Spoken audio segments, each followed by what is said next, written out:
J'estime que les souffrances du moment présent ne sont pas dignes d'être comparées à la gloire qui va être révélée pour nous. De fait, la création attend avec un ardent désir la révélation des fils de Dieu. En effet, la création a été soumise à l'inconsistance, non de son propre gré, mais à cause de celui qui l'y a soumise. Toutefois, elle a l'espérance d'être elle-même aussi libérée de l'esclavage de la corruption pour prendre part à la glorieuse liberté des enfants de Dieu. Or, nous savons que, jusqu'à présent, la création tout entière soupire et souffre les douleurs de l'accouchement. Et ce n'est pas elle seule qui soupire, mais nous aussi, qui avons pourtant dans l'esprit un avant-goût de cet avenir, nous soupirons en nous-mêmes en attendant l'adoption, la libération de notre corps. En effet, c'est en espérance que nous avons été sauvés. Or, l'espérance qu'on voit n'est plus l'espérance. Ce que l'on voit, peut-on l'espérer encore? Mais si nous espérons ce que nous ne voyons pas, nous l'attendons avec persévérance.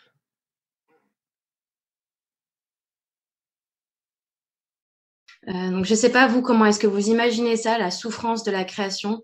Moi, quand j'imagine ça, je pense à des images comme on voit là, de ces forêts qui brûlent et qui brûlent à n'en plus finir, de la déforestation qui entraîne un peu un paysage de mort, ou même des magnifiques océans et de la mer qui est polluée. Et voilà, donc toute cette souffrance, peut-être, aussi, on voit aussi dans la souffrance animale. Personnellement, là, tout ce qui est élevage intensif, ça me touche beaucoup. On a aussi les animaux qui sont impactés par exemple, la pollution marine. Voilà, donc on voit par exemple des otaries qui sont blessés, voire tués par la pollution marine, ou les oiseaux encore qui souffrent en fait de toute cette pollution. Là, il y a une image aussi d'un orang-outan qui perd tout son habitat en fait à cause, par exemple, de la déforestation. Donc moi, je pense un petit peu toutes ces images-là qui me viennent en tête quand je lis que la création souffre, elle soupire. Mais ce passage nous dit aussi qu'il n'y a pas seulement la création qui soupire, on a l'homme aussi qui soupire avec la création. Par exemple, au verset 23, ce n'est pas elle seulement qui soupire, mais nous aussi. Nous soupirons en nous-mêmes en attendant l'adoption, la libération de notre corps. Donc oui, en effet, nous aussi nous soupirons, nous aussi nous souffrons de cette mauvaise gestion en fait de la création. On a eu cet été beaucoup d'exemples qui sont plus proches de nous dans nos pays d'Europe, par exemple avec les inondations au Canada, les fortes vagues de chaleur et j'en passe. Là, on a une photo de la famine à Madagascar. Ce sont beaucoup de la souffrance humaine qui peuvent nous toucher de près ou de loin. C'est sans mentionner le coronavirus qui est aussi lié à la perte de la biodiversité. Donc en fait, notre façon de gérer la création avec aujourd'hui une chute de la biodiversité, une surexploitation des ressources, un réchauffement climatique, ça entraîne beaucoup de souffrance autant pour nous que pour la création.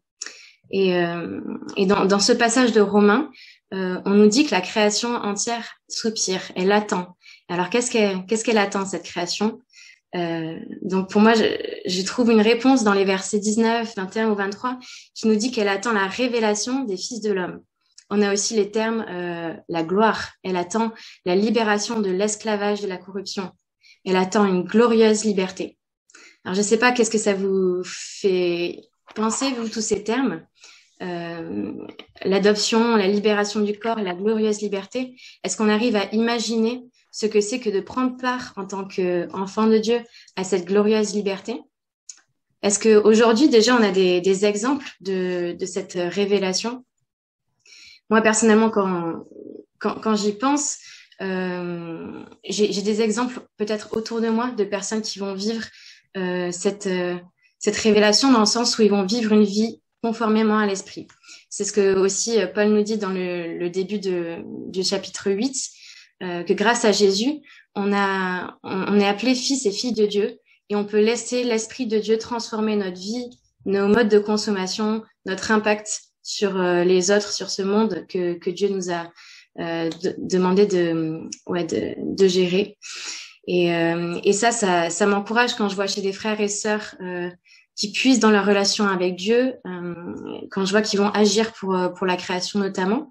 Par exemple, je ne sais pas si vous avez lu le livre Un Dieu zéro déchet, qui nous raconte l'histoire d'un homme qui va transformer tout un champ délaissé avec des mauvaises fréquentations en un jardin magnifique où le voisinage peut se rencontrer, jardiner ensemble.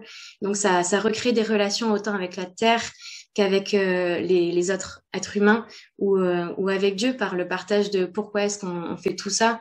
On va parler de notre foi, etc. Donc pour moi, ce sont des exemples de cet avant-goût dont Paul nous parle, cet avant-goût de la révélation. Pourtant, ces exemples sont géniaux, mais les versets 24 et 25 me laissent penser que c'est seulement un avant-goût, c'est rien comparé à la gloire que Dieu a prévue pour nous à ce moment-là, ce moment de la libération, de la révélation des fils de l'homme. Donc pour moi, je résume un petit peu ce passage au fait que voilà, la souffrance de toute la création, que ce soit nous, plus la création qui nous entoure, n'est rien comparé à la gloire à venir.